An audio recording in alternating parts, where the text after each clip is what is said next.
नमस्कार और स्वागत है इस सफर में जहां हम जटिल विषयों को सरल और दिलचस्प बनाते हैं। तो कभी सोचा है कि एक बेजान सा दिखने वाला धातु का टुकड़ा एक एकदम सटीक परफेक्ट मशीन के पुर्जे में आखिर बदलता कैसे है? चलिए आज इसी सफर पर चलते हैं और उन औजारों से मिलते हैं जो ये कमाल करते हैं। ठीक है, तो किसी भी कटाई छटाई से पहले एक ऐसी भाषा है जो हर कारीगर को आनी ही चाहिए। पता है कौन सी? माप की भाषा। यही है पहला कदम। तो देखिए, दुनिया में नापजोक के दो मेन सिस्टम चलते हैं। एक है ब्रिटिश सिस्टम जिसमें इंच और फुट होते हैं, और दूसरा है मीट्रिक सिस्टम जिसमें मिलीमीटर, सेंटीमीटर। और आज के दौर में जब हमें एकदम सटीक काम करना होता है ना, तो ज़्यादातर वर्कशॉप्स में मीट्रिक सिस्टम ही चलता है। क्यों? क्योंकि इसमें हिसाब लगाना, कैलकुलेशन करना बहुत आसान हो जाता है। अच्छा, तो माप तो ले लिया। अब सवाल ये है कि इन नंबरों को, इस नाप को उस धातु के टुकड़े पर उतारा कैसे जाए। चलिए अब इस बारे में बात करते हैं। और इस काम के लिए हमारे पास हैं ये दो बहुत ही काम के औजार। एक तरफ है डिवाइडर, जो बिल्कुल स्कूल वाले प्रकार की तरह गोल निशान या आर्क बनाने के काम आता है। और दूसरी तरफ है ये स्टैंडर्ड कैलिपर। इसका काम तो और भी मजेदार है। ये रूलर से माप को उठाता है और सीधे हमारे जॉब पर छाप देता है, एकदम कॉपी पेस्ट। अब कैलिपर्स में भी ना एक बहुत दिलचस्प बात है। इनका डिजाइन ही बता देता है कि ये क्या काम करेंगे। देखिए, जिसकी टांगें अंदर की ओर मुड़ी हैं वो किसी गोल चीज का बाहरी व्यास मतलब आउटसाइड डायमीटर नापेगा, और जिसकी टांगें बाहर की तरफ इशारा कर रही हैं वो किसी पाइप या छेद के अंदर का साइज बताएगा। कितना सिंपल और स्मार्ट डिजाइन है ना? और ये है हमारा स्पेशल टूल, जेनी कैलिपर। इसकी बनावट देखिए, एक टांग नुकीली है और दूसरी अंदर की तरफ मुड़ी हुई। इसका सबसे जरूरी काम है किसी भी सीधे किनारे से सटाकर उसके बिल्कुल पैरेलल मतलब समानांतर एक लाइन खींचना। ये बहुत ही जरूरी काम है। तो औजार तो हमारे पास आ गए, लेकिन ये सब सटीक मार्किंग करने के लिए एक सॉलिड, एक मजबूत बुनियाद भी तो चाहिए, है ना? एक ऐसी जगह जहां हमारा काम हिले नहीं और बिल्कुल सपाट हो।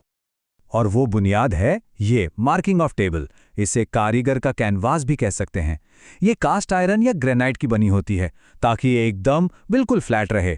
इसी को हम डेटम सरफेस कहते हैं, मतलब वो भरोसेमंद सतह जहां से सारे माप लिए जाते हैं। और हाँ, इसकी बहुत देखभाल करनी पड़ती है। जंग और किसी भी तरह के डैमेज से इसे बचाना होता है। लेकिन सोचें, अगर हमारा जॉब या पुर्जा फ्लैट ना होकर गोल हो तो तब क्या करेंगे? उसके लिए है ये वी ब्लॉक। इसका नाम ही इसके आकार से आया है, वी शेप।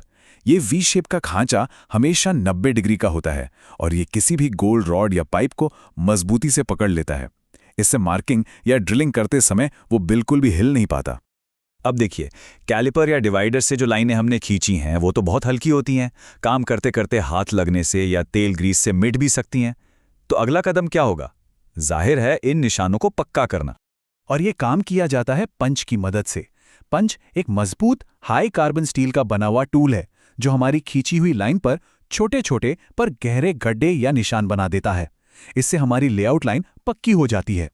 एक मिनट, सारे पंच एक जैसे नहीं होते।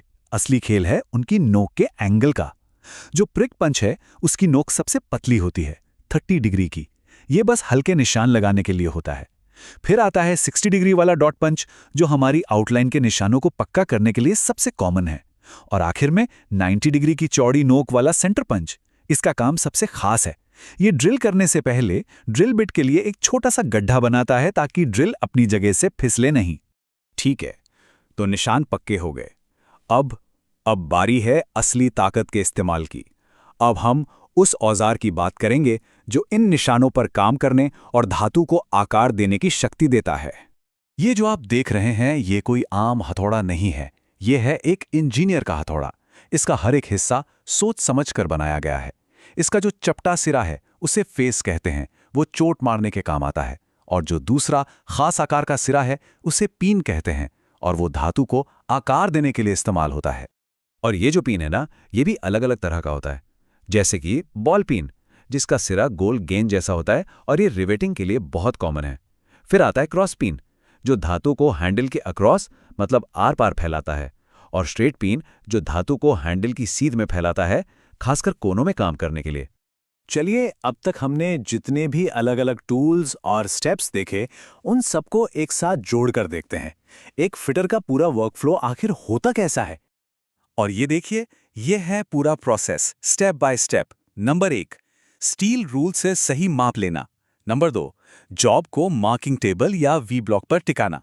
3, कैलिपर और डिवाइडर से उस माप को जॉब पर ट्रांसफर करना।